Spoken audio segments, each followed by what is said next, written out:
A Super Bowl champion. The Green Bay Packers have won the Super Bowl.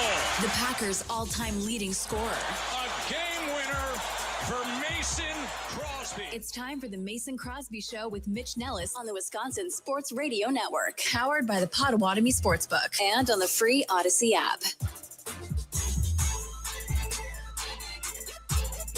Good day. High noon. Welcome in. This is the Mason Crosby Show. Mitch Nelson, a.k.a. Thunder. The gentle giant, Big Chuck, Charlie Usen is here. And, of course, the kicker in full F-U-L-L, full dad season mode.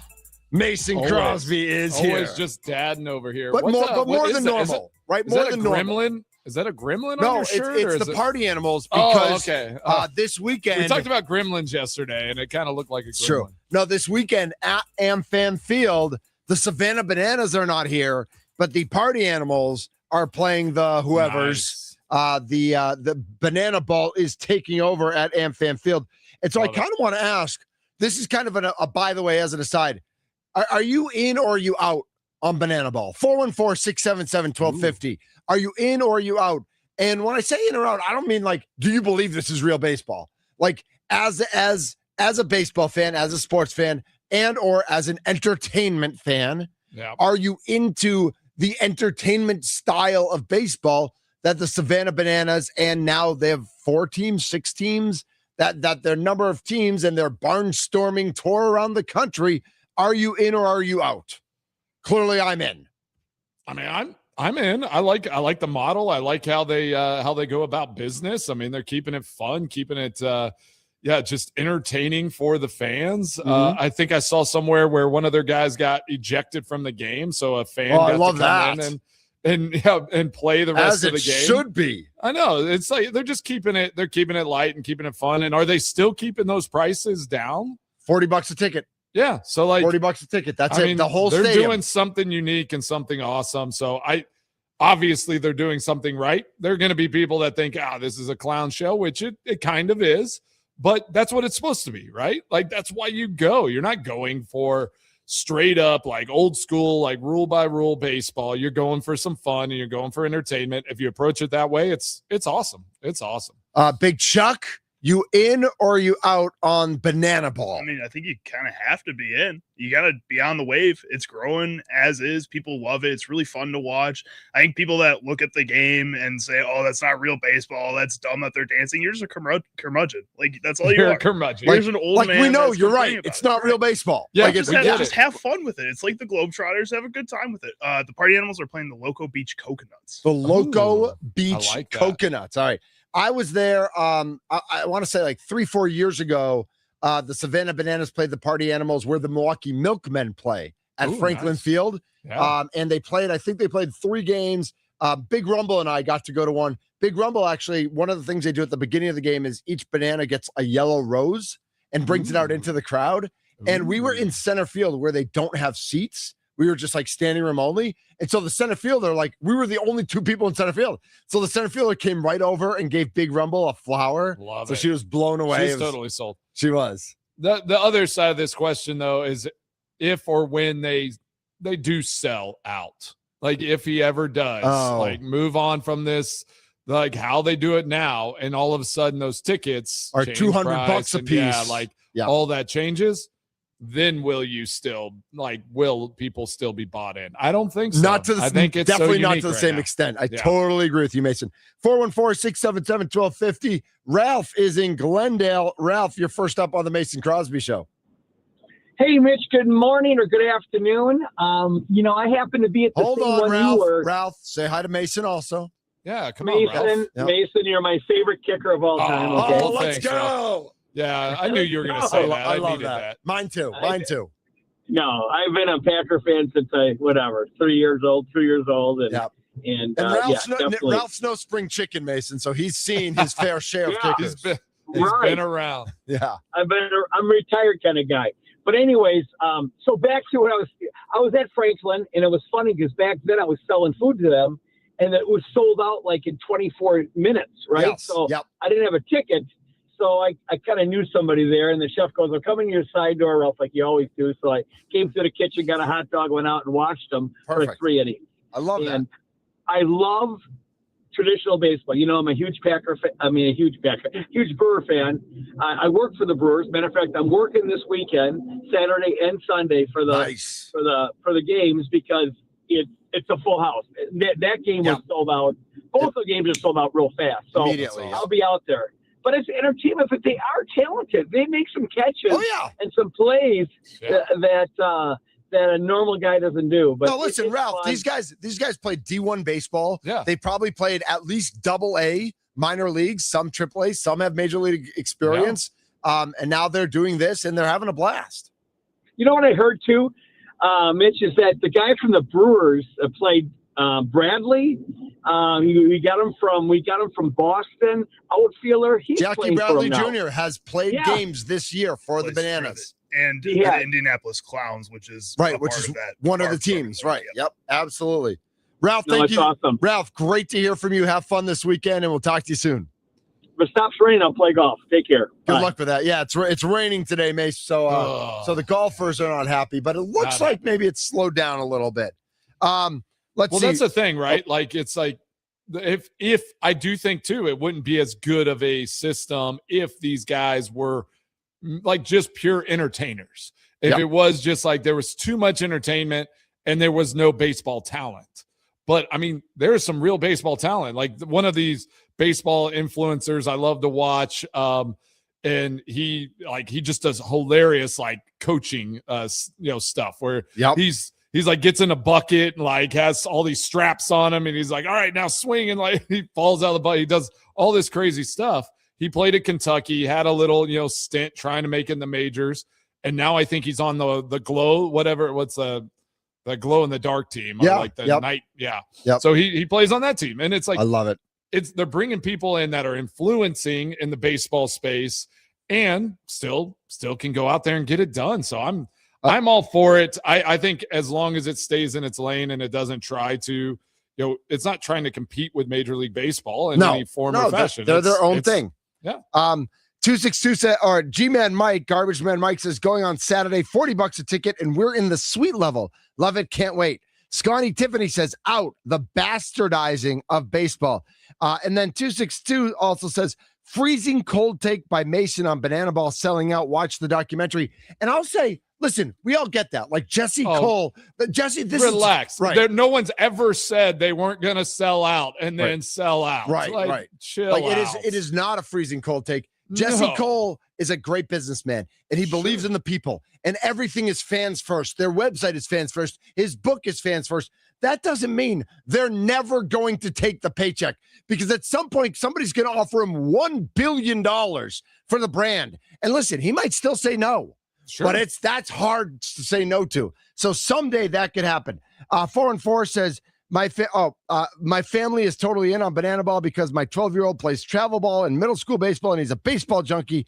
Also, kind of like Banana Ball is the cosmic glow-in-the-dark baseball. That's what you mentioned. Yeah. And then 608 says, not leading off the show with the Bears officially moving to Gary, Indiana is a whiff. I'm still laughing about it, and I was waiting for this moment.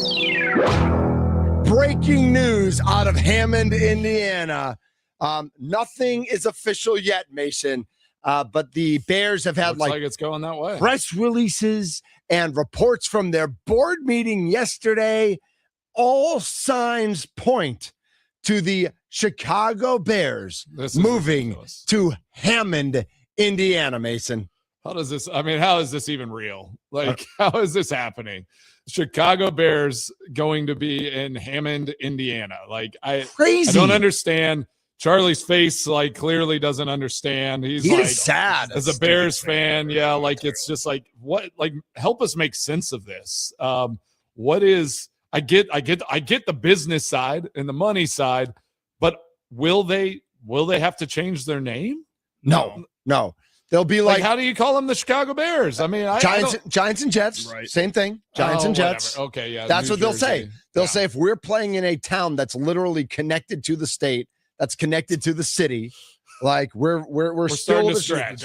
We're starting to stretch. Right, the Dallas Cowboys aren't in Dallas. True. They're these I was going to say the Patriots aren't the Boston Patriots. That'd be weird, but they're the New England Patriots. Yeah. But there are teams like there's precedent for being, and there's even I feel precedent. like they should still be in Illinois, though. Yeah, like, right. Go to Springfield, anywhere go else somewhere in else. Illinois. Yeah. No, Yeah, just it's a pretty big state. listen. They own 300 acres in Yeah. Arlington Heights. Why can't they go there? Is that just still like Chicago? Like there's still like regulations and rules, and I think it's around taxes and stuff. Ugh, Well, and what a Hammond disaster. Hammond's willing to pay for part of the stadium too, which is the city of Chicago. That's the biggest kind of problem in all of this is the Bears and Chicago Bears and Illinois are in this standoff on who's going to pay for a majority of the stadium. And I get it on why Chicago, in my mind, doesn't really want to some degree. When the Bears games do happen, it does create crazy traffic clogs. It's awful on the riverfront or the lakefront. It's really not fun to have those games. But at the same time, you have the Chicago Bears. You have the home of the Bears. You have a place where they've played for almost their entirety of their franchise. And it's a historic setting. Right. Exactly. You're moving to just like a nothing, right? Like They're moving to Hammond, Indiana, which is not Gary, Indiana, by the way. It's Right. 19 minutes away, please. Okay. Yep. It's different. All the casinos are in Hammond. So It's when different. I go down to see the Packers Bears game, I will play lots of poker because the poker in Hammond is actually great. okay. So I'm all right. excited for that. Hammond, Indiana is 36 minutes driving south of Soldier Field. It is, I'm trying to figure out how many miles it is, but it's not, it's not far. It's 28.7 miles. 28 it's miles? right across the border. Right. It is right across the border. It's not far. Isn't there a Hard Rock near there?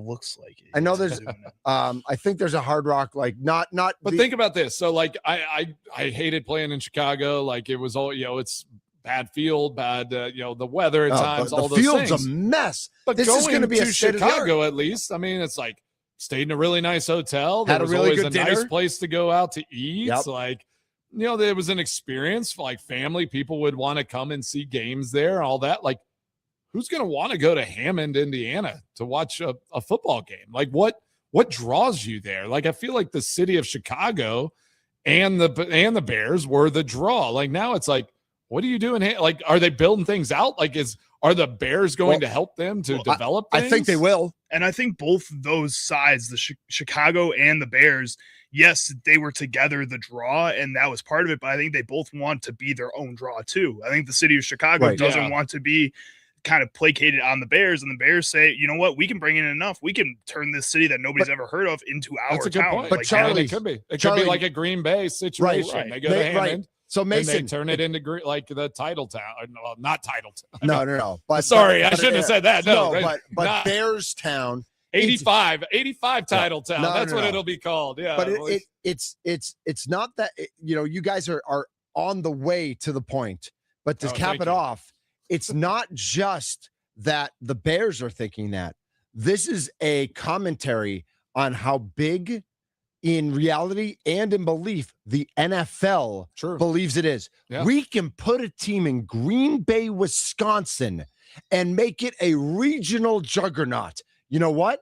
We can have two teams in New Jersey and call them New York, and it all works out. We can put the Chicago Bears in Hammond, Indiana, and it is going to succeed because it doesn't matter where we are. We are the NFL. We rule the roost. We rule the sports world in the United States of America.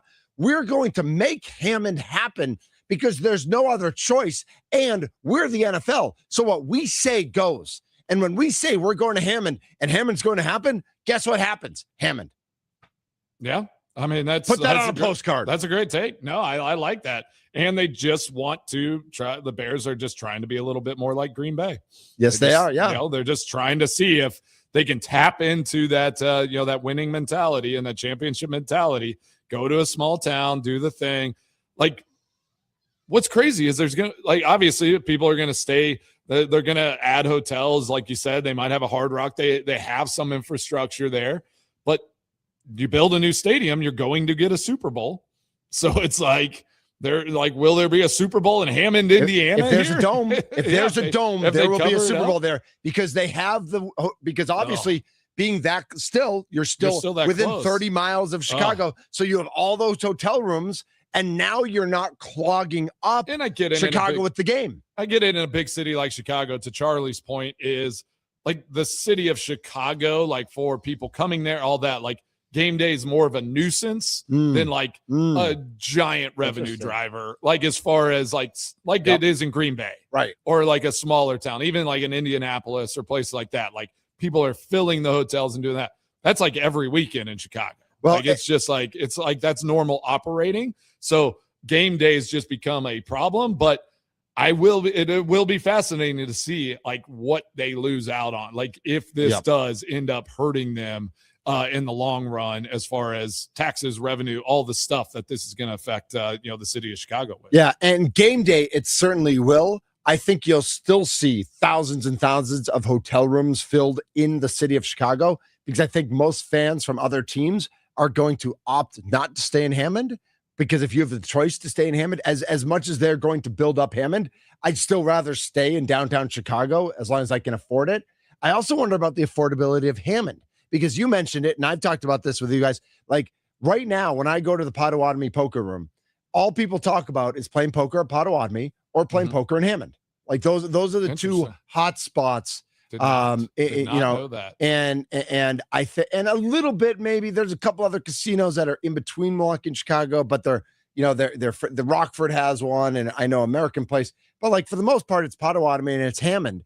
And I do wonder, like, is there a chance Hammond prices itself out of the general populace for coming to play at their casinos based on the price of the hotel rooms, certainly on football weekends. Yeah, football, sure. Maybe just football weekends, and maybe the other it doesn't.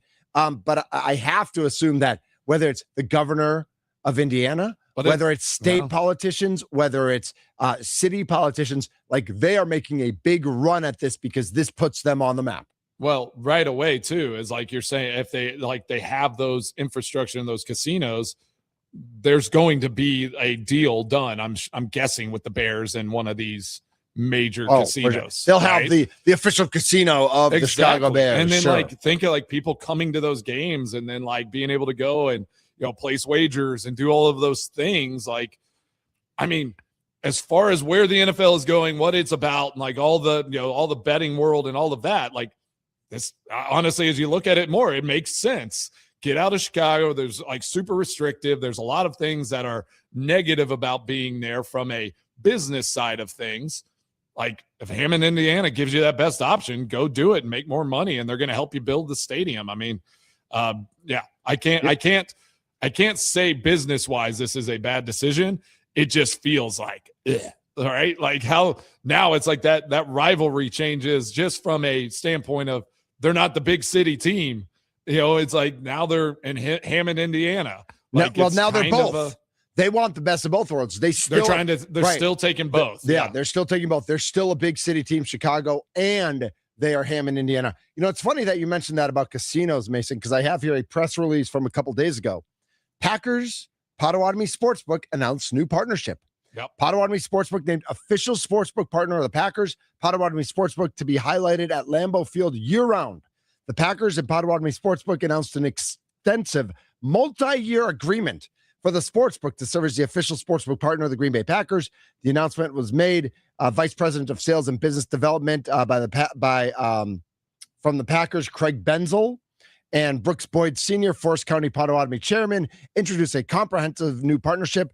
We're excited to welcome Potawatomi Sportsbook as our official sportsbook partner, said the Packers. Creating memorable fan experiences is central to both of our organizations, and this partnership provides enhanced opportunities for us to engage with fans from all over Wisconsin. We're looking forward to seeing Potawatomi Sportsbook prominently featured at Lambeau Field on game day and every day. That's Ed policy. I mean, that's like he talked about making them lasting, and you'll be able to go into the future. That's his move. That's his first move. Mace, when you got to the NFL, 2007. Yep.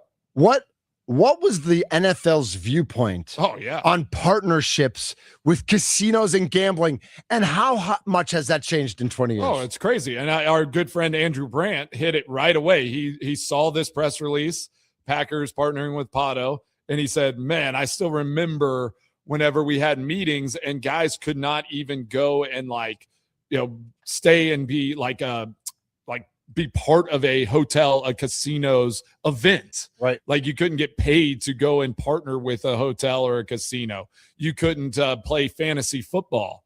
And like they put caps on, That's crazy. numbers that you could do. And I think some of those rules might still be in place, which some of those might, should be, but even the teams though were kind of, it was like frowned upon for them to have those connecting points, right? Like that just wasn't part of the business.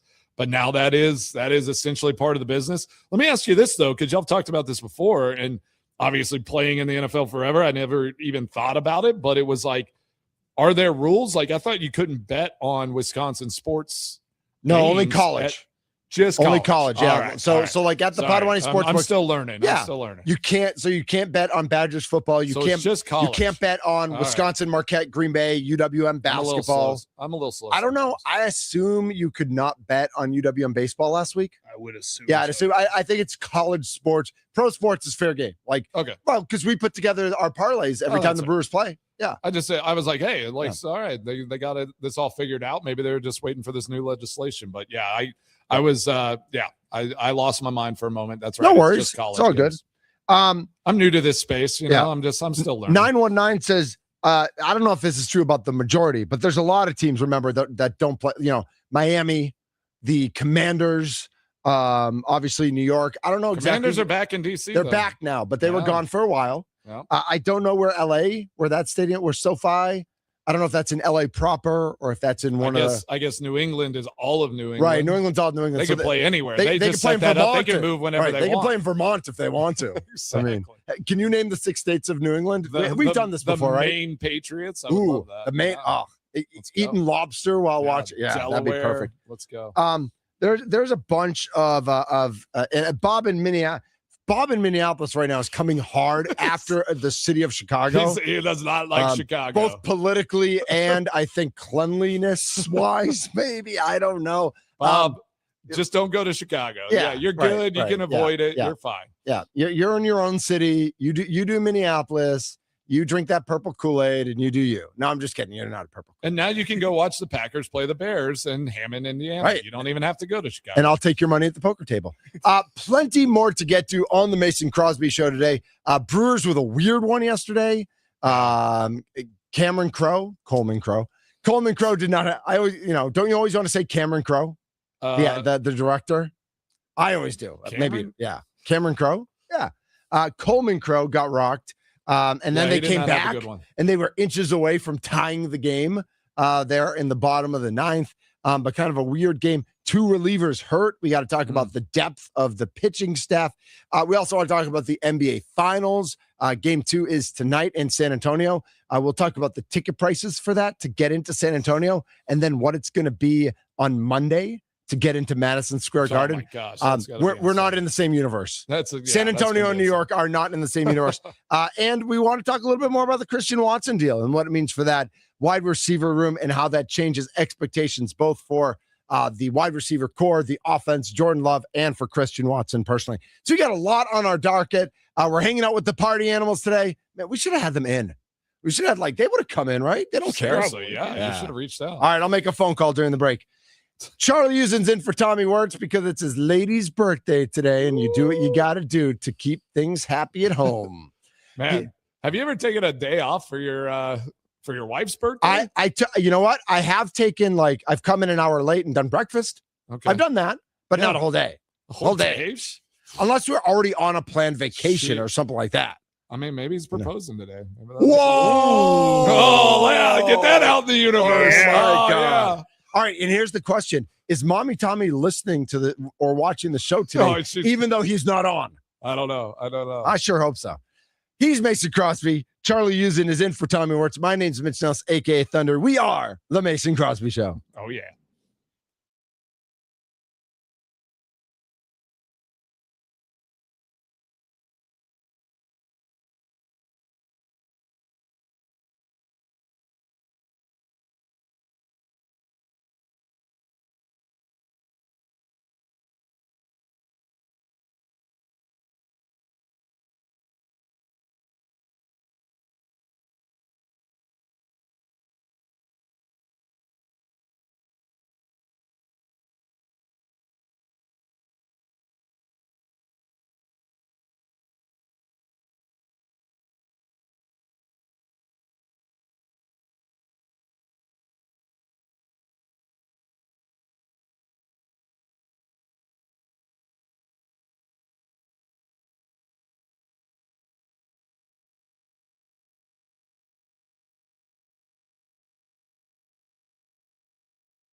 Friday, Friday, gotta get down on Friday. Everybody's looking forward to the weekend. Friday, Friday, getting down on Friday. It is indeed Friday. It's the Mason Crosby Show. Mitch Nellis, Mason Crosby, Charlie Usen's along for the ride today in place of Tommy Big Time Wirtz, who JB in the 920 says, do we start after? Do we have to call him CST? Not Central Standard Time, but Chicago Sports, Tommy. If you don't know, Tommy hasn't been hacked. He's been, there are those within this building, maybe, or maybe it's his girlfriend who's a Chicago Sport. There's a new rumor. There's conspiracy theories. There are conspiracy theories. That there's a lot of pro-Chicago sports coming out of Tommy's Twitter account. Mason, I don't know if you saw this. That is an interesting take. Yeah, like, that what is. If, Chicago. Can we trust that? Yeah, she's not just a plant. She was at the game last night, at the Cubs game last night. And what a weird game last night for PCA, who I think is like just a complete mess. And like, what's going on? I'm so glad I don't have to cheer for him. He gives up his second inside the park home run of the year on a fielding miscue, this time losing a routine fly ball to center that fell behind him, but then hits a home run. And then later in the game, walks it off. It was kind of a flare single. It's not like he dominated. A walk-off's a but walk-off. It found green. It found green. It found, bro, it found green. Relax.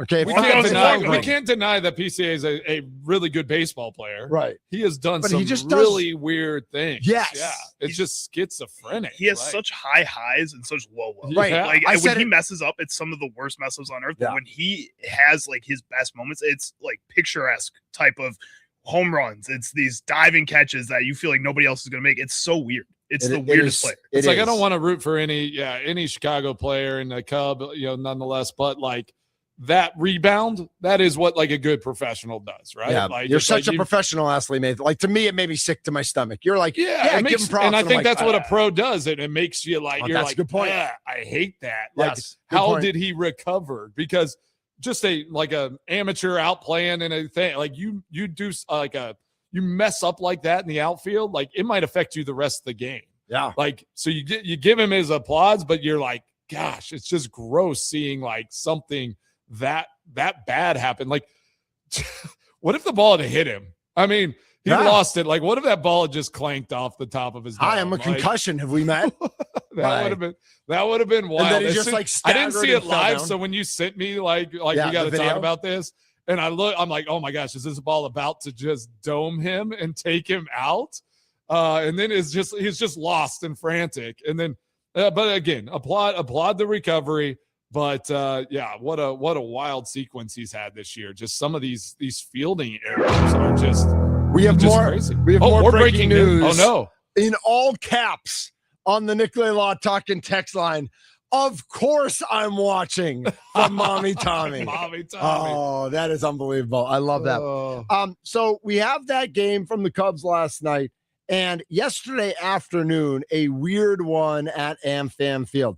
3-0 San Francisco scores in the top of the first. Brewers cut it 3-1. It's then 6-1 before the Brewers cut it to 6-3. Then it's 12-3 as San Francisco puts up 6 in the 7th, and the Brewers chopped away. They get it to 12-9. They got 2 men on in the 9th. David Hamilton, it's a blast to dead center. If you'd hit it anywhere else in the park, it's a home run. But some other things that came out from this game. DL Hall leaves injured. Garrett Anderson gets hit on a comebacker. That one I'm less concerned about. It was 89 off the bat. You could see the stitches on his arm. But DL Hall, I think we're a little more worried about. Getting hit's a little like less concerning than coming out because you pulled a muscle or you strained something. Coleman Crow, who had just really 2 fantastic starts to start his career with the Brewers earlier this year, one in April and then one in May. Didn't pitch great his last outing, and then yesterday truly pitched poorly. He's gone. His ERA went from 3.14 to 5.94. And so Mason, I'll just real I'm bluntly. not sure he's ready. Right. I'm not sure he's ready. But real bluntly, if 2 pitchers in the bullpen are hurt and Crow's not ready and Sprout's kind of a mess, we've been talking about, or we haven't talked about it so much, but we've mentioned like, oh, should they make a deal for Skubal? And people are talking. Yeah, we've been a little quiet on it because it's like, because it's not going to happen. Yeah. And then, or do you make a trade for Alvarez from the Astros, who's literally the best hitter in Major League Baseball right now, according to OPS. He has the highest OPS in all Major League Baseball. Not making a blockbuster like one of those. Would you rather see this team, if they were to make a move today, is it to get another hitter, maybe help out that left side of the infield, shortstop, third base? Or is it to get an arm, whether it's a starter or a reliever, maybe a guy who could do a little bit of both, like another Chad Patrick? If you could pick one, are you going hitter or pitcher? 414-677-1250 is the Nikolai Law talking text line. If you got to pick one, and granted, we know Matt Arnold could do both. He could do neither. Yeah. But right now, which are you picking if you had to pick one? That's tough. I mean, that's a tricky one because I do feel like some pieces are going to fall. Like if Woody comes back, if Priester, like some of these pieces could cycle back in and be okay. Yep. I would say like right at this moment is like what happened yesterday. Yeah, let's go get a pitcher. Yep. Let's figure that out, shore that up. But I think through the course of this season, I think you're going to want another bat and you're going to want to shore up the left side of that infield. Are they looking and waiting on and trying to decide if Cooper Pratt's going to come into that spot? Are they going to bring him up? Like, I don't know though. I mean, I'm looking at this yesterday. Are we starting to get impressed with David Hamilton, or have we been for a little time? There's no impression. No, Charlie. He hit a home run. He almost hit another one. I mean, it's so Sal-Frelick-esque. Like, I don't know. You feel like you're not impressed. Mean? I mean, I like Hamilton. It happens every once in a while, but it's not something you can rely on, and not something that I think you can look at and say, oh, he has a couple of games in a row, a couple games in a series where it feels like he's starting to build a little bit, but you just know the type of player he is. What David Hamilton does best is bunt, and that's what we saw for a majority of the first 2 months of this season. And that's okay. It's fine. He's got a bunch of hits. It's fine. It's fine, but it's not something that I think you can rely on to do what he did yesterday over and over again. And if that's the case, as much as I understand the worry with the injuries in the pitching room, especially in the bullpen, as some of these guys start to get worn down, these starting pitchers are starting to kind of show their youth a little bit at the back end of that rotation, it still has to be a bat in my mind. There's still 3 to 4 positions that need to be I think the middle of this lineup has been letting this team down, right? Like you look at those top 4. The middle of the lineup? Oh, interesting. All right. Well, not if Bowers and Vaughn are playing. Right. Like it's like if those two are in, it's okay. It's kind of in that that 6, 7, 8, that spot, right? Well, listen, I mean, Hamilton's numbers across the board are better than Rengifo and Ortiz. Batting average, on base, and slugging percentage. I like Hamilton much more than both those guys. It doesn't say much. The floor then? Yeah. But if he could be the floor, like if you have 2 guys under him who are the floor, it's really bad. If he's the floor, maybe it's not as bad. Like if he's your worst hitter every day. We need a third base bat. Like we need a third base. I think we need a third base bat, or we need Hamilton can play third, and then we need a shortstop bat. Okay. I think just because he's the best of the worst in those bottom 3 doesn't make him exempt in my mind from being upgraded when you have other options that could potentially be there.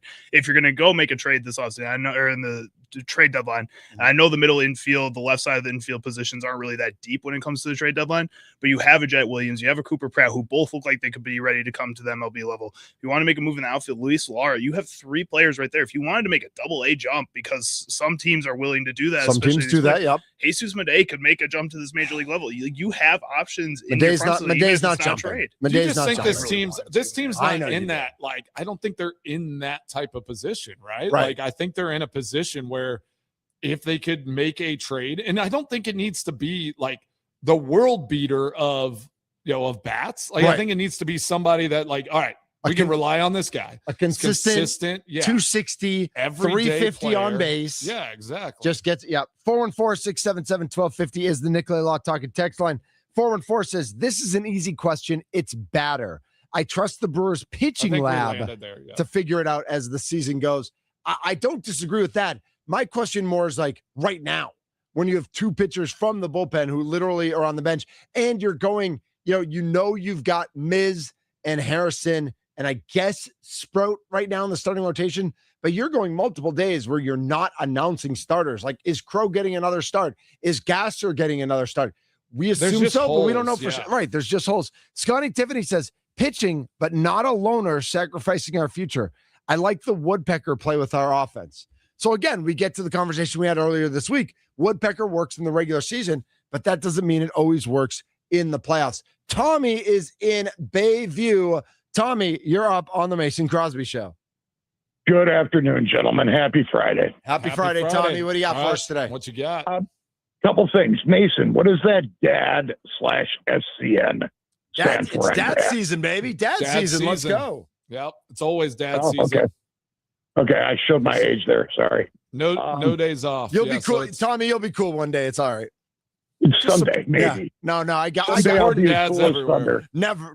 No, you're already cooler than Thunder. That you don't even have to worry about. So here's my thought. Either bring up Pratt or do something, because that dog you see hitting baseballs in a garage on reels has a higher batting average than Ortiz and Renito. Wow. Do you know that dog personally, by the way, Tommy? Because I feel like you do. He's friends with Yandu. I mean, I think Yandu, Nice. my service dog, could have a better on base percentage than Renito. You're not wrong. I mean, his is literally the worst. Literally. So It is bad. yeah. Anything else, Tommy? I think the pitching's going to hold. I trust the Brewers with that. Yeah, I think Miz which a lot of people and do. Harrison are there, and the other guys will figure it out. I trust the coaching there. All right. Tommy, All thanks so much for the call. To back up what Tommy just said, some news out of Brewers Universe yesterday and today. Brandon Woodruff is on his way to Arizona. He's changing his arm slot slightly so that he doesn't get into the same bad habits he had during his comeback of his shoulder situation. And so he's going to Arizona to work on that. I don't know. I feel like that's a little longer window in my mind. Like if you're changing something significant like that. He might throw in some Arizona Complex League games. Quinn Priester's already there, and Quinn is searching. Quinn is just searching for answers. Like he's kind of a mess. Like I thought he'd be back. He by did now. pitch into the 4th inning in his Arizona debut last week. But Woodruff is confident he'll be back in the Brewers rotation to log multiple starts before the All-Star break, which we are 5 weeks away from. So he thinks he's close. And if he is, like, I throw him out. Again, we've talked about this. Young guys go to the minors, they do the rehab, all that. Yeah. Like Woody, once he feels comfortable at Arizona, they're going to bring him right back up. Yeah, for sure. And I think that's the piece. Like that's what I was going to say. I mean, I feel like we need that third every 5-game starter. Like you need Miz Harrison. And that was Logan Henderson. Yeah, I know. It's been the injury bug with this pitching staff that is causing concern, not necessarily their ability whenever they're healthy. It's just, can they stay in that, in that healthy rotation? And that's what concerns me, is if there is not that consistent third starter, right? Like these guys, the Gassers, the Crows, the Sproats, like we're searching for who that guy can be if it's not Miz or Harrison right now. And again, there's time. They can figure this out, and they're still winning ball games. Yep. They basically have a bye series coming up against the Rockies here, right? Like they should be getting right against Rockies. But it's also 3 pitchers who've never pitched in Colorado before, and that can be a different animal. Do you know anyone who's familiar with the air? I don't know anything about Colorado. No. Yeah, I know it smells a little funky. Does it affect the ball? I don't know. Cooper Pratt, by the way, real quick, at AAA this year, is hitting 246. His on base is nice, 361. He's getting on base a lot, but his slugging's only 393. So he's not hitting for much power. He's got 5 home runs. He only has 5 doubles, also 4 triples. He's got speed. He's stolen 14 bases. So that's not the bat you want. But not really. He's getting. Now listen, if he came up and he could get an on base percentage similar to that up here, that would go a long way, because then you have a guy batting 7th, 8th, or 9th who's on base a lot, at least. Yeah. But he's not hitting for any power, really, at least. And he never really has been a power guy. I mean, listen, in 24, he hit 8 total home runs. Last year, he hit 8 total home runs. So he's not a power guy per se. He is an on-base guy. And so if that on-base can be, if he can translate that to the bottom of a Major League Baseball order, that can help out, because obviously if Hamilton goes to 3rd and Renifro's not there, you put an extra 100 points at the on-base percentage. Yeah. You're getting a lot more guys on base for when Yelich and Shurio and Terang come up. Yeah. He's thank basically God for Churio. yeah, and maybe Churio busted out a little bit yesterday, right? Like we haven't seen much power from him, but if he could get on, like, and that's what we talked about with him 2 years ago when he came up and he was 19 and 20, is that he would go on these like week to 10-day spurts where he would just hit everything. And if he could do that over the next 10 days and carry this team offensively, that would be real nice to see from him, especially having missed the time he missed at the beginning of the year. Charlie Usen is in for Tommy Wirtz. Who? Are you about to Lou Gehrig and Wally Pipp Tommy Wirtz? I don't think so. I don't think so. I mean, why not? I don't think so. Make a run, bro. Step up. I was going to say Wally Pitt chose to walk off the field, and Tommy hasn't done that Did yet. he? Yeah, it's for his girlfriend. I'll let it slide. He's in right, love. but if he's young and in love. Wow, he's young and in love. Wow. All right. Well, now I feel like I'm going to have to take the day off for Molly's. Yeah, you're not young. You're not young. And I got to take tomorrow off. Because tomorrow is Mrs. Thunder's birthday. Oh, it's not a day off. Trust me. He is Charlie Usen, Mason Crosby in the house. My name is Mitch Nelson, a.k.a. Thunder. We'll wrap up hour one when we come back here on the Mason Crosby Show.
Man, this seems like a Pink Floyd Friday, just the mood, right?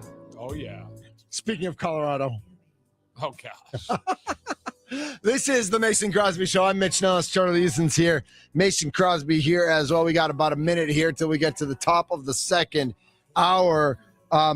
Mason, did you see the ticket? We'll talk more about this in the 1 o'clock hour. Did you see the ticket prices to get into San Antonio tonight? You can get in standing room only for about $650. Yeah. Do you know what the standing room only is for Madison Square I Garden don't know, Monday night? but I was looking at some of those numbers. I saw upper deck at like 10,000. Yeah, $7,000 for standing room only. $7,000 to get into the building. To get into the building. New York is nuts. That's out of control. New York is absolutely crazy, and I kind of love it. I'm kind of here for it. You like that? Yeah, I like that. Okay. I mean, listen. Let's discuss. At my core, you know me, I'm a fan. Okay. Like, I love fandom. I don't love that I'd have to spend $7,000 to get to a game, but I love But the demand concept is of there if they're going up that high. Yeah. Can they move those? Like, there's no dome in New York. Like, Syracuse plays in a dome, I guess, but like, there's no real dome in New York that they can move that to with 70,000 seats. That'd be pretty awesome. Just play at the Meadowlands. Just play outside. It's There nice. you go. Oh my God, that'd be amazing. That would. The Knicks and Spurs plays. All right. We'll get into that, and we'll talk some Christian Watson and Packers salary ramifications when we come back. This is the Mason Crosby Show.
A Super Bowl champion. The Green Bay Packers have won the Super Bowl.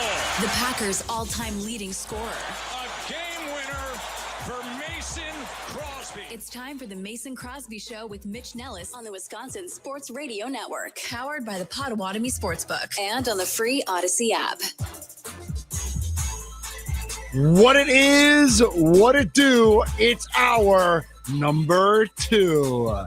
Nice. Thank you very much. This is the Mason Crosby Show. I'm Mitch Nellis, a.k.a. Thunder. Charlie's just blown away. He's like in awe of how cool the Mason Crosby Show is right now. High noon in Glenwood Springs, Colorado. Nice. What do you know about Glenwood Springs?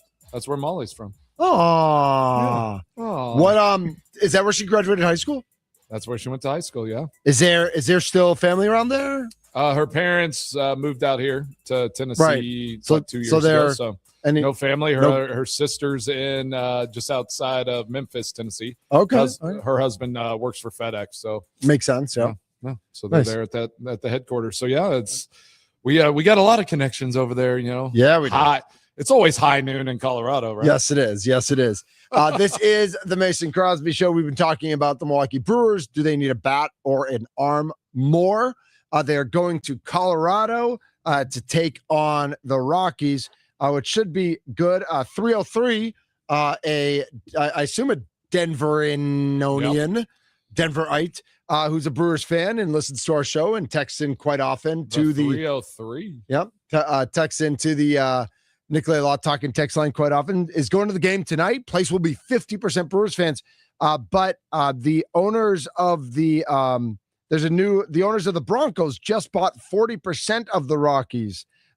So wouldn't be surprised if in the next couple of years or so, there's a renewed investment into competitiveness for the Rockies that seems like it hasn't been there under current ownership. Okay. So doesn't affect anything 40% tonight or this weekend. 800 million. Wow. So that's that's 200. That's $2 billion, Yeah. right? Exactly. Wow, that's That's crazy. The Cubs right now are in a rain delay. Just for those of you who are paying attention to the NL Central standings, the Giants played here yesterday, and then they drove down the road, and so it's Giants at Cubs. They are delayed in the top of the first. Tonight it is Brandon Sprout on the mound, and he's facing Feltner, who is a household name, and we all have heard of Ryan Feltner from the exactly. Rockies. I don't know. I'm trying to think. There are very few Rockies I can name, and I know. I play fantasy baseball, and I know some guys. And but man, you're usually really dialed in on obscure baseball. random. players. Yeah, I won't know who the best player is on the Rockies, but I'll know some random backup infielder. Exactly. Yeah. So, but you don't. Yeah, you're not. Yeah. You're not well versed Is on the Chris Rockies. Bryant roster. still technically on the Rockies? Technically, he still is, but that's just because they can't cut him, basically, Right. how huge his contract So, is. Mason, you Jeez. remember the Oh, two? yeah. Chris Bryant with Rizzo and Baez Yeah. and all the Cubs. He went to the Giants That's after the right. Cubs and then went to the Rockies. And, he's a tale of what if. And I bet you have some guys in the NFL who you remember.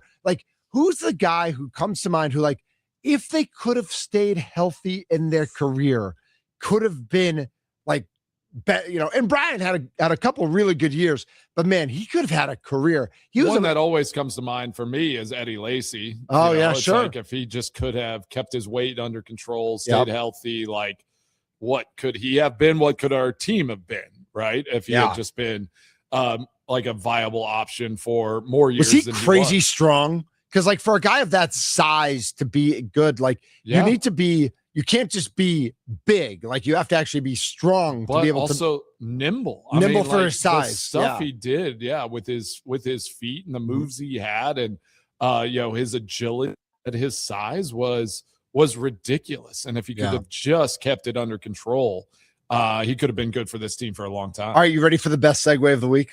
Okay. I'm so excited about this. All right. Speaking of potential and staying healthy in your career, Okay. we have high hopes for our good friend, number 9, Christian Watson of our Green Bay Packers, Yes. who to this point, and Tommy did the research yesterday, in his first 4 years, he has averaged 12 games per year, 48 games through 4 seasons. Not ideal. We set the over-under yesterday. We really want to see him get to 14. If you get to 14, that makes a big difference, and you're having a bigger impact on the field. And I was listening to a little bit of 9 to Noon with Kuhn and Rami and Brandon, and they were really talking about, he's averaged, I think last year he averaged 5.5 targets per game.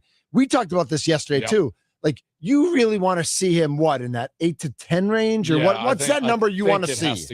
It has to get up to that 8 to 10 range. Like, I just feel like you've now invested enough into a number one wide receiver. Like, he has to be the guy that we always say force the ball to him. It's just build the offense that he is at least Jordan Love's first option, first look. And if he's there, like, just coach Jordan Love up from that LaFleur's perspective. Like, get him the ball. Just throw him the ball 8 to 10 times and work everything off of that. I think this year will be a miss if every time he's healthy and in a game, he's not getting 8 to 10 targets. Isn't that like fundamentally going away from what Matt LaFleur has preached with his offenses over the past few years? And I guess in my mind, if that's a question for me, is this more of Brian Gutekunst going, hey, we need you to have this number one wide receiver too? This isn't just paying Christian Watson. This is sending a message to the offense and Matt LaFleur saying, we have to start picking an identity with this group, and we're going to start setting a tier list of all our wide receivers. We're going to sign these guys. We're going to give them their contracts. We're going to draft Matthew Golden. Now you know exactly how this is supposed to look. Jordan Love, Matt LaFleur, go and figure it out now. Does it? It seems like the Packers' way of communicating. It's like it's the somewhat, I don't like to use the word passive aggressive, but it's like, but it is. We are going to pay these guys the way we view them as the players on this roster for this offense. Christian Watson 1, Jaden Reed 2. We drafted Golden's Golden a first rookie. round. He'll be your third guy. Now y'all figure out the 4th and 5th guys. We're going to pay Tucker Kraft here if he can stay healthy, and we feel like he's our future, which if he stays healthy, he should be at the tight end position, and we should lock him up. And now he will be your option number 2, as far as tight ends go. So, yes, I think from a Goody perspective, that's a great take, Charlie. And we kind of hit on that a little bit. It's like we can't control what you do on the offense, LaFleur, but we want you to throw the ball to Christian Watson. Like, we want you to get, because the last time they did that, it was Devontae Adams, right? Yeah. It was Aaron and Devontae. I mean, like, you can't say almost too much at times. Build an offense that targets a specific guy, because how great were they though? I mean, yeah, you can say it was too much, but how good was that offense? It was like, great. Would you have changed that offense and said hey, let's not just target Devontae. Let's spread it around. No, like, get it to your playmaker and let him go make plays. And I think we're excited to see, and excited might not be the right word. Like, we're hesitantly excited. What should be reasonable expectations for Christian Watson? Being like, yes, he got the paycheck now. Yes, he should be the number one based on talent. Can he, when Devontae stepped up and was getting 13 to 17 targets a game. Yeah, exactly. Like, can Christian We're not asking a lot, 8 to 10. Right. I mean, if we're at 8 to 10, can Christian Watson survive that load? I think he can. I think if he's in that, outside X position and he's running, Z position, right? Like, I think that, if he's in the Z, he was playing some of that X whenever Dobbs was there. If he's in that position and he's running the routes that like stretch defenses and get him in a position to use his strengths, like, and his ability to go and dominate teams, it might take some wear and tear off of him, right? Mm-hmm. Like, let Jaden Reed do the tough underneath stuff, doing some of the tough route running things. Let Golden do some of that, like, hard, leverage receiver work, and let Christian Watson open up the field and do some of those big play moments that he's really good at. I think that will take some of that impact and some of those hits off of him as well. And again, for me, let's put like an expectation on him. I think if he doesn't have 70 catches and over 1,000 yards, then he's like, he hasn't done his job, and like, he maybe hasn't earned this contract. But if the targets aren't there for him to get that, then that's a fail on LaFleur and this offense. not building an offense to get him the opportunities to do that. How many wide receivers last year do you think had 1,000 yards? Ooh, I don't know, 10, 20.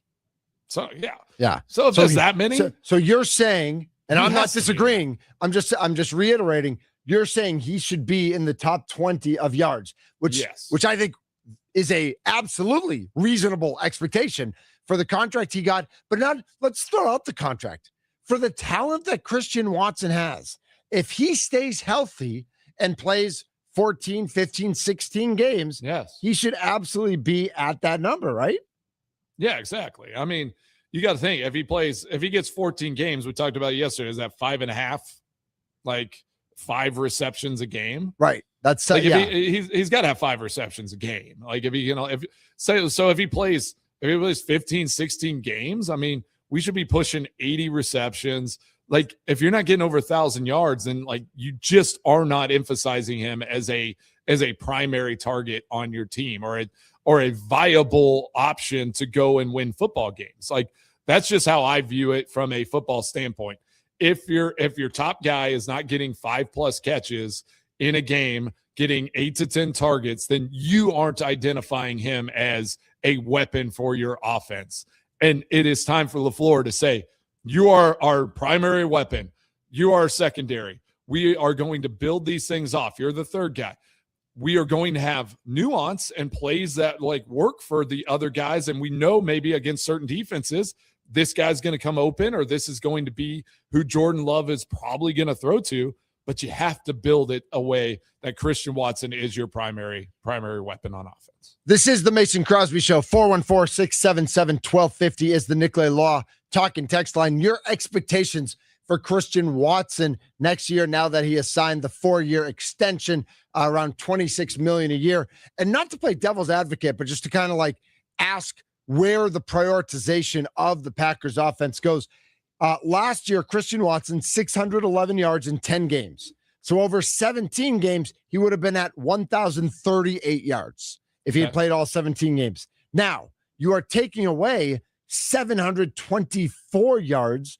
That's how many yards Romeo Doubs had. Yeah. But you are also re-injecting whatever Tucker Kraft missed in the second half of the season and those yards. And you're expecting more from Matthew Golden.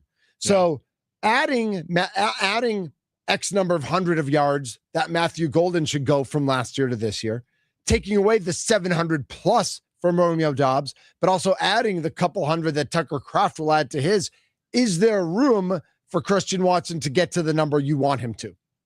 Well, I think so, because your expectation is that Jordan Love's going to have over 4,000 passing yards, right? Okay.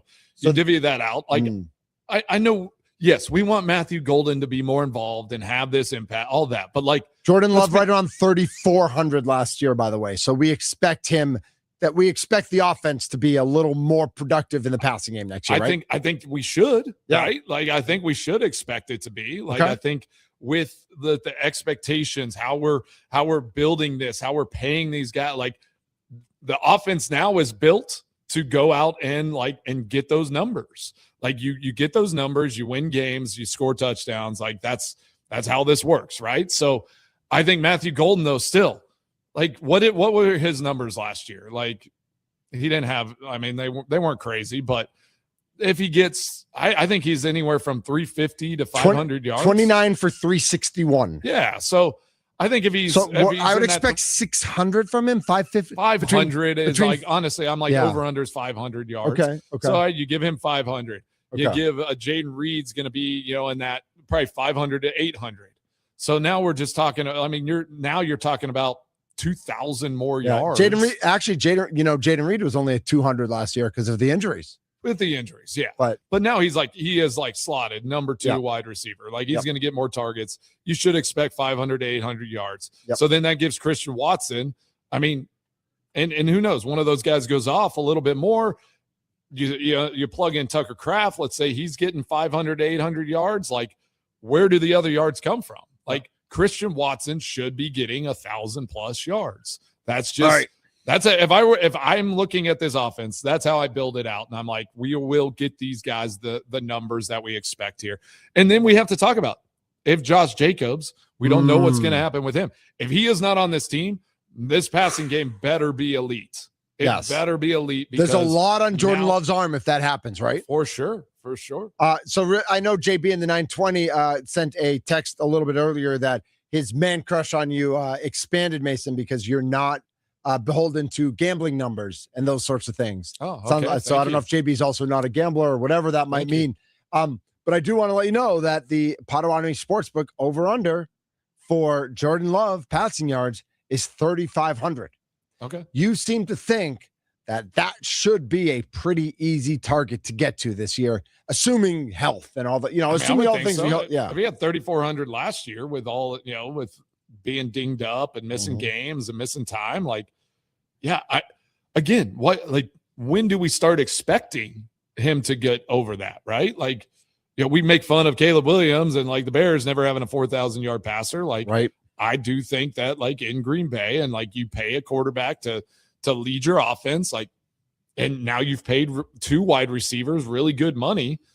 Like, it's time to go. It's time to take that next step and let's just start getting over 4,000 yards and taking to that next part. Or we do start talking about Jordan Love as being like a really good serviceable quarterback that runs this offense the way that LaFleur wants it to. And he's just, he's a good franchise guy in that sense, which is not a knock on him. It's just like, where are we going to view Jordan Love after this season? And I think that is where he'll differentiate himself, is if he can get over that 4,000 yard mark. Yes. And really become like an elite, the guy where we don't have to argue. Is he top half? Is he top 10? Is he top 5? Like, we'll know how good he is. Schwartzenegger writes into the Nicolay Law Talking text line 414-677-1250. LaFleur needs to figure it out. It's about second half and making Watson the offense in second half along with the run game. We should never see Bo Melton in the second half ever again.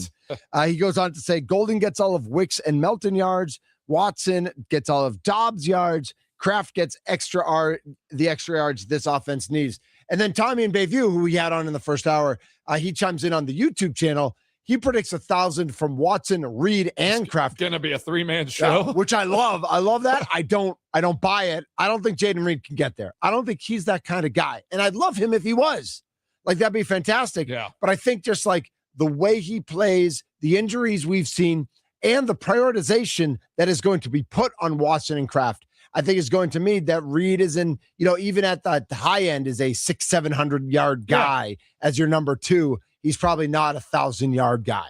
And I think we feel good about that. And I just don't, but I will say, I don't see LaFleur just like switching and turning and going away from his spread it out and like do all these things. Right. But again, I do think why Aaron was great is he always had like an identified number 1 and he worked through his progressions. Like you do have to help your quarterback at some point. Yes. And say like, this is your target. Like, don't be afraid to step back and release it to the number 1, how we built the play out.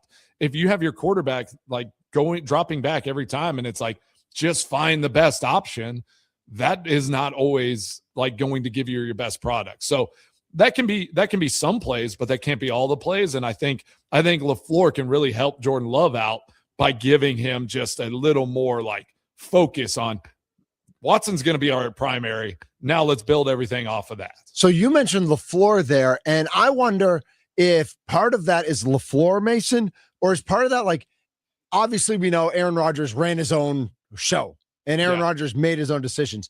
Is there a point this year or in his career where you could see Jordan Love not throwing the playbook away, not ignoring the play call, but forcing the ball a little bit more to Watson and to Kraft, just because even whatever LaFleur's running, he knows those are his guys. Like Watson, like has, if Watson gets to the point where he's going up and he's snatching the ball. I mean, listen, Devontae Adams went and got the ball. Like Aaron could trust him 100%. And I'm sure if you ask Jordan Love, he would tell you he trusts Christian Watson 100%, but he's still kind of under that LaFleur influence where he's spreading the ball around and getting around. Do you think there's a point that comes where it's like, hey, I know Reed's open-ish and Golden's there on the flat, but Watson can get this ball if I throw it up, and he's going to go get that ball, and I'm just going to trust him to be that guy. I think they kind of, like when I think of Aaron and all that, it's like stepping outside of the X's and O's in the playbook. Yes, right? That's a great way to put it, man. That's like what Aaron did, where he understood overall concept so well. He studied so hard, and then he had his guys that he trusted. And when everything broke down, whenever he needed something, I'm going to that guy. Yep. And I'm going to trust that. I'm going to throw the ball where it needs to be, and he's going to make a play. Yeah, and I think we saw moments of that. I think that New York Giants game last year, I even think in that Chicago Bears game at the end of the season, like Jordan Love shows sparks of that. But then I do think it's just like sometimes I don't know if it's LaFleur. I don't know if it's Jordan's personality, where it's like it just feels like sometimes it gets reeled back in, right? Yeah. And it's like, yes, let's just let it be open. Like let's find that openness in this playbook where Jordan Love can go out there and just make plays and lead this offense the way it needs to be done. And I think once they get there, and again, we talked last year on Jordan Love's progression. I think that is Jordan Love's that's his next moment, is like, does he take this thing over? And right, I don't know. Like, do we want to see him and LaFleur kind of have like a little back and forth at times? I know everyone sometimes they're like, Aaron gets a little, it's like, we don't like that, but that is healthy. You saw the greats. You see Tom Brady. You saw Drew Brees. Like, you saw some of these guys. There would be back and forth where it's like, I didn't like that. Like, don't give me that play anymore. I don't like, this is not how we're going to win this game. And you have to take command and you have to own the offense for yourself and go out and execute it, because until you do that, you're just running your coach's offense. I guess it needs to be fully invested. I get worried then when Jordan Love maybe takes on a little bit more of an aggressive approach like that. Is more my worry with Matt LaFleur and the way he's dealt with injuries so far. Let's just use that as an example, where it kind of feels like he just lets the players choose when they feel good or not, and that he's never really thinking about the future of a season. If a guy needs to come out, like Zach Tom kept going out on the field last season, kept coming off hurt, and they kept just kind of letting him go back out there instead of saying, you know what, Zach, you're going to take a couple of weeks rest. We're going to figure this out. We're going to get this right. I think he has to take control. And I think if Jordan Love maybe starts taking more control of the offense, and I think I trust in Jordan Love to not do this because he's been more of a quiet guy up to this point, leader by example than by voice. I think that if he were to take on more of this approach, does it become Matt LaFleur then all of a sudden going, okay, Jordan, just like, let's do what you want? Because I kind of feel like that's what was happening with Aaron Rodgers a little bit towards the end of his career with the Packers and Matt LaFleur. I just don't want to see that happening. And I still want it to be that healthy relationship back and forth like we're talking about, and not one side dominating the other. No, I totally agree. I think it's there's a healthy tension there, right? Like in sports, especially once you get to that level, like the great coaches, and I remember, Coach McCarthy always talked about it. He's like, tension is healthy. And I do think late in like McCarthy's time there in Green Bay, he kind of pulled away from some of that. It was just kind of like, and I feel like he's rejuvenated himself going to Dallas, and now with and I think he's back, like just even talking to him recently, like he feels like his old self again. But it's hard. It's hard whenever you feel that tension all the time, and you're willing to get into those conversations where you might have to walk away and just say, like, agree to disagree, right? Like, we might not come to the same page. Maybe that just concept or that thing is not going to work for us, but at least we've hashed it out, and then maybe something great comes from it, right? I think it's whenever it's like, I don't agree, but I'm not willing to step into that space. That's where like bad stuff happens, right? So you got to be able to step into those spaces in a locker room, in a building like that, and have positive, constructive conversations that don't take it to a personal space. It's just like, hey, I think this might look a little better. This might work a little bit better. I want to see this guy in there. I think some of the things Aaron did, like where I sometimes didn't like understand, or like, and I think out from the outside, it was like, oh, Aaron's being petty, but like, you had to earn him's throw to you, right? Yes. Randall Cobb, Jordy Nelson, Yep. All those guys have come on this show. I've talked to them about, like, they were like, you had to earn it. Yep. Like, and that's running even the right route. Even Devontae. Devontae had to earn it. Earn it every single time. And then it's like, once you earn it, he is going to feed you, and it's going to work out. And it was special. And it was special. And I think Jordan Love, that's where you take that ownership, where it's like, all right, They've given me Watson, Reed, and Golden. Those are going to be my 3 guys, and then everyone else has to earn those passes. Yep. Like we're not going to be by committee, especially late in a game. I'm not going to throw 3rd and 6 to Bo Melton underneath. We're gonna set up a play that I'm getting it to my guys, and that's that. And those are the and we're those going are to do simple it things. with Those confidence. are little things. Yeah, Yep. exactly. And I'm going to sling it. And if it Yep. doesn't work out, then we own that. But I'm going to sling it to my guy, and we're going to make plays, and we're going to win these games because we are the ones that are chosen to do that. Couple more messages here on the Nicolay Law Talk and text line before we go to break and talk some NBA finals as we look ahead to the weekend. 414 says, I think locking in on 3 wide receivers as the clear top 3 plus Kraft as a dangerous outlet is going to streamline the offense in a way that having 5 plus primary targets couldn't achieve. And I think that's what we're talking about. We're going to see that, and we're excited about that.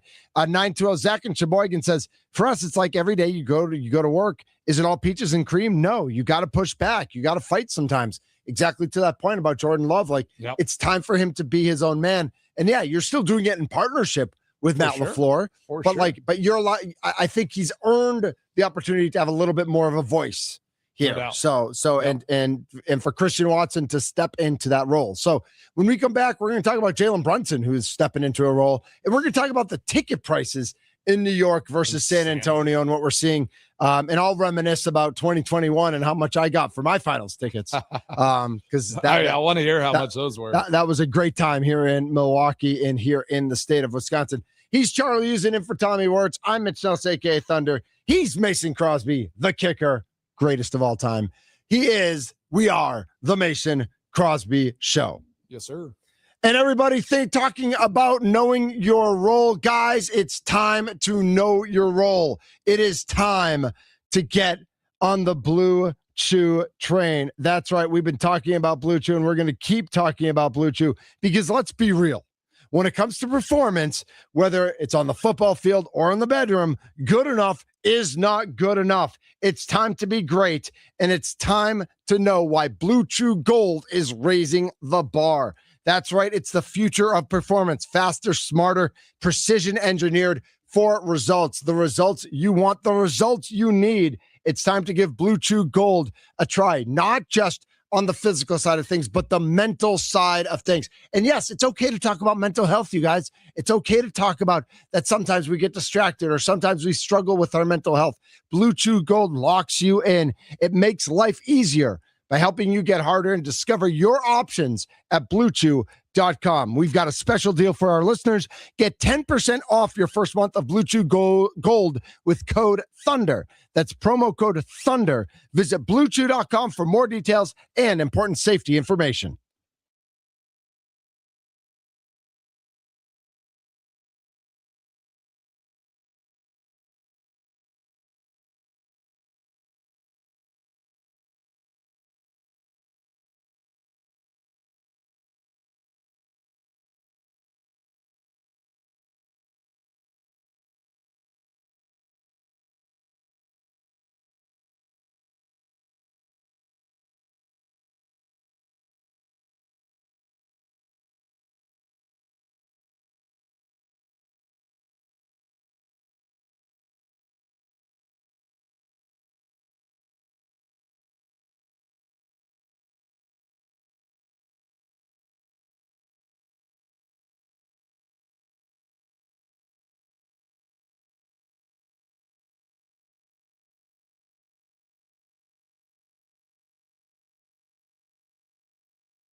We are the Mason Crosby Show. I feel like the music fitting like the rainy day vibe a little bit. We got going here in at least in southeastern Wisconsin and over at Wrigley. I don't know about northern Wisconsin. It's Friday, like we got to get a little juice. All right, It feels like it's getting a little nicer out. Yeah, let's see what's next. It's like a there we Monday. go. That's like a Monday theme. There we go. Yeah. Little meatloaf on a Friday. Let's go. Hey, Ma, the meatloaf. Oh, it's such a good Will Ferrell scene. This is the Mason Crosby Show. I'm Mitch Nellis. Charlie Usen in the house. Tommy Wirtz with a day off. Who okayed that? Sparky, what are you doing? Seriously. I mean, we love Charlie. We love having Charlie here. Don't get me wrong. I don't think Tommy doesn't need days off. Right. Tommy doesn't need days off. Exactly. Thank you. Seriously. So Mace, I don't know how much you look at, like, I don't love, I mean, we all use the 4-letter network, right? Like we all watch ESPN, we all have the app, whatever. Sure. And we have other ones too, and that's great, and that's fine. But one of the things you can do when you click on like Gamecast or Game Notes or whatever is like you can say tickets as low as, and whatever it is on the site. So I just clicked on Knicks at Spurs tonight, and it says tickets as low as $622. So that's typically standing room only or last row of the upper deck. You can get in the building for $622. I don't know if that includes fees or not, but it's $622. Yeah. That's a lot, but that seems like that it's NBA Finals. Like you should pay a lot, right? Sure. Okay. Sure. Yeah, that's not crazy. Monday night, Madison Square Garden. Spurs at Knicks, game 3. It'll be the first game in New York. When I was driving in this morning, Mason, I clicked on this link, and it said tickets as low as $7,200. Mason, I just clicked on the link. I'm looking right now. $8,773. This is going to end up being a $10,000 to get in the building price. Mace, that is insane. When we are living in a world where the World Cup can't sell tickets because they've priced themselves out of the market, New York is on fire. Figuratively, not literally. Relax. Yeah, relax. Knicks fans, I mean, I was seeing videos of the other night of like bodegas all around the city with like a TV set up outside with like people with lawn chairs, just like on the sidewalks watching communally. They are dialed in. You could hear game 1 in San Antonio watching the broadcast. Let's go Knicks chants. Like Knicks fans are at a level that there's not a lot of other fan groups that get to it is very go pack go right now. They're bringing it. And yeah, this like NBA games, obviously it's not as big of an arena as a Super Bowl. 17, 14. It's like you think about one game at a Super Bowl and you're probably paying like the cheapest ticket at a Super Bowl is probably in that, $5,000, $6,000 range. I feel like a lot of times those crash before game time. It depends on who's playing. Yeah. I wonder what this is going to look like Monday night. But this could be 2 or 3 games, right? Where the cheapest ticket is, $8,000 to $10,000. Well, and especially if there's a clinching game. I mean, in New York, like game 6 was in Milwaukee. Yeah. If there's a game 6 clinching game in New York, I mean, they throw the numbers out, Mason. And how do people all right? So yeah, like Nikolay Law fan talking text line 414-677-1250. Like, how do fans feel about seeing these numbers? And does it just does it make you mad? Are you like, I guess that's just demand? Like they're only that price because people are willing to pay it? Like, or do you just accept it? Or do we wish there was a hard cap on how high a ticket price could go? According to Sports Illustrated, Yahoo Sports, Reddit, some people posting on there, you could get a Super Bowl ticket for last year's Super Bowl for $4,000. Okay. So even cheaper than for an NBA Finals game.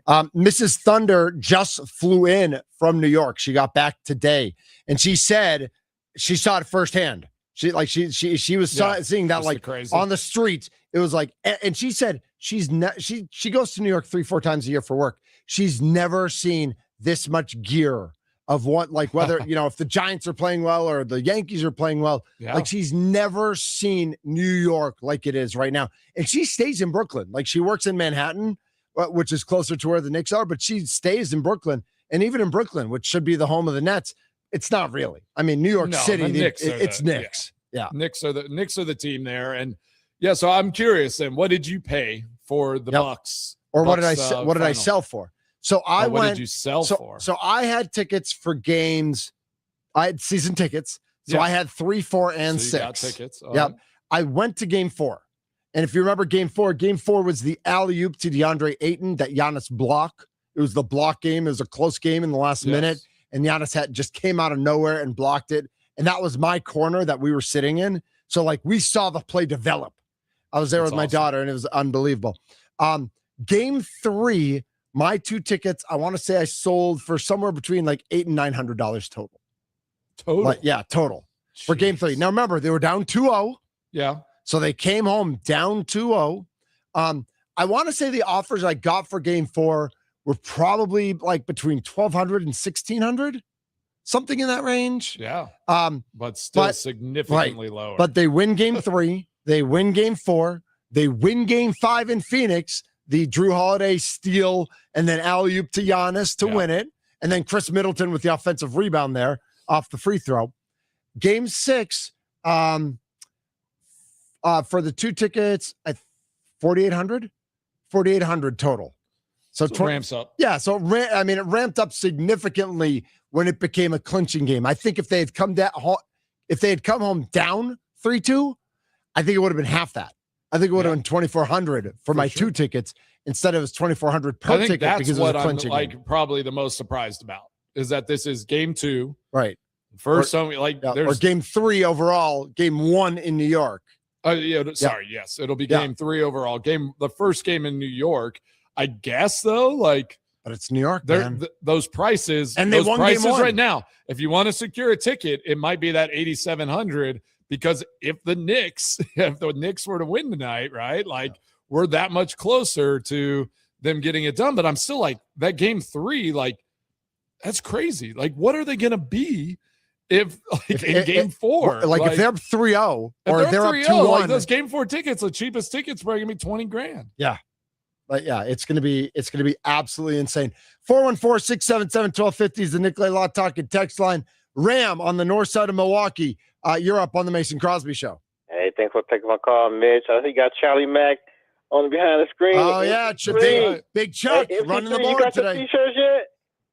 You gotta get your Hey, Mitch, help him get his t-shirts, man. All right, I'll work on it. That's not a job. That's just something to sell. MC3 t-shirts. That's all. right. We got to get them right. We got to get them repping. Yeah. Ram, what do you got for us today? Well, basketball in New York is the mecca, and you got the Rucker Park thing going on, and half of that roster is from New York. Yep. In New York, that's on the Knicks. So or New Jersey or Philly, all East Coast guys. Right. And the way they feel about basketball there is kind of like how we see the Packers here. Yeah. Or when you go to North Carolina and you think about Tar Heels and Duke. So then you got all the celebrities. And then the other thing is, real quick, that commercial for AT&T that has Patrick Ewing and all them? Yeah. They've been going to every game since the Atlanta series. They go to every game. The guys who are on the Knicks go to every game. Every game. No every team game. has an alumni of this in any sport. It's crazy. Right. And when you think about New York, they really haven't had a lot to cheer about in sport. That's except true for St. John's and Rick Pitino. That's right. Well, you don't be real about it. I mean, winning. But all the other nights, the Yankees have been down and some of the other teams. But this basketball thing, you say New York, you say the Mecca. When you think about the different boroughs and stuff, and the players that have come out of New York, So yeah, it's a big deal. And then the last thing, my partner called me. He said it was 10,000 people outside of New York watching the game on the big screen. Yes. Wow. Yeah. That's awesome. And that's not even counting all the people, like Mrs. Thunder said, all over Manhattan, all over New York City, watching on the street in front of their favorite store. Every store had a screen set up, had a TV set Unbelievable. up. Ram, it's crazy. Thanks so much for the call, man. That Ram, is why having the Knicks in the finals is good for basketball. I totally agree. You can hate you don't have to like New York team, all that. You But can hate New York. I hate New York. But it does move the needle. Think of OKC and the Pacers. With all due respect. They wouldn't drive it forward. Couple interesting texts we got on Scotty. Tiffany says, totally cost prohibitive, especially since you probably don't want to go alone. Can't they have a section for us poors? I love that. Unfortunately, no. But fortunately, there are millions of other ways to watch the game. That's true. And then Schwartzender says it will be cheaper to fly to San Antonio and buy tickets to a game there for a Knicks fan. And Mason, this True. in 2004, when the Red Sox had not won a game in 86 years, Yeah. I was going to drive to Boston for the World Series. But when they went up 3-0, it was way cheaper for me to just drive down to St. Louis. Yeah. And I was going to buy, I bought tickets for game 4. I could have bought tickets for game 4 and for game 5 and spent like literally half or a third as much as it would have been to get into Fenway if they had gone back to Fenway. Yeah, for sure. Do you think that celebrity fandom pushes these tickets even further up the, like, imagine if Knicks and Lakers were playing in this final. Yeah. Like, what would these tickets be? It does, like, but it's also the fan base and the passion and the money in those cities. In New York. Right. Yeah. Yeah. All right. But do you think somebody with somebody that can go and drop 20 grand on tickets, like, are they going to want to sit up in the nosebleeds? Like, that's the thing. Some yes, some no. Some just want to be in the arena, but some, you're right, want to be down low with the hobnobbing with the hoo-de-hoos. I don't know. It's fascinating. People just selling their houses. Hobnobbing. They're getting out a second mortgage to go to these I just games. want to hobnob with Charlie. I don't know if I like that. And Mason's kids. Mason, let's find out what your kids are doing next. I want to hobnob with Mason's kids. No hobnobbing. No, just finding out what's going on. Just saying, hey, look it up. Relax. We're going to hear all about Mason's weekend coming up. I got an auction going on tonight. It's Mrs. Thunder's birthday tomorrow, so we got so much to talk about coming up. Mason's Extra Points are next here on The Mason Crosby Show. Oh, yeah.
What's on Mason Crosby's mind today? Now I'm thinking. It's time for Extra Points, powered by the Potawatomi Sportsbook on the Mason Crosby Show with Mitch Nellis. On the Wisconsin Sports Radio Network. All right. It's Friday. Thanks for listening to the Mason Crosby Show all week. Can't believe it's Friday. This week went by so fast. Let's go. Excited for this game tonight. I am just curious, what Tommy's up to today. It just is so strange. Whatever she wants. Having him around. Charlie, I really appreciate you filling in. I mean, got to hang with you 2 days in a row. That doesn't happen all the time. I know. Big Chuck. Awesome. We're going to be very busy together all summer, probably.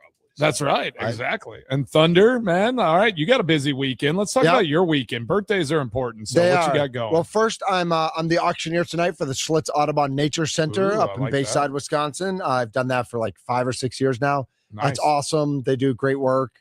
Have tons of camps for kids and for underprivileged kids, and it's really great. And then tomorrow is Mrs. Thunder's birthday. So basically on my calendar, it's like I have like a million things every day, and I have nothing on my calendar except that one line. It says, whatever the blank Ellie wants to do. We're going for a family hike. She loves a good hike. So maybe Lion's Den up in Grafton, we're thinking. Nice. And then we got a little BBQ tomorrow night. So have some people over, have a cocktail, have maybe some maybe a steak or two. Is weather looking good? Weather's looking great. Yeah. Today rainy and thunderstorms, kind of mixed, clearing up a little bit this afternoon. But tomorrow we should be good.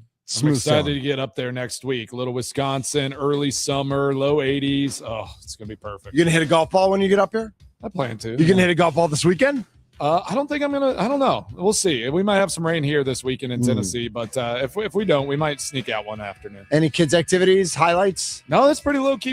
That's fun. So, softball's done? Cruising around.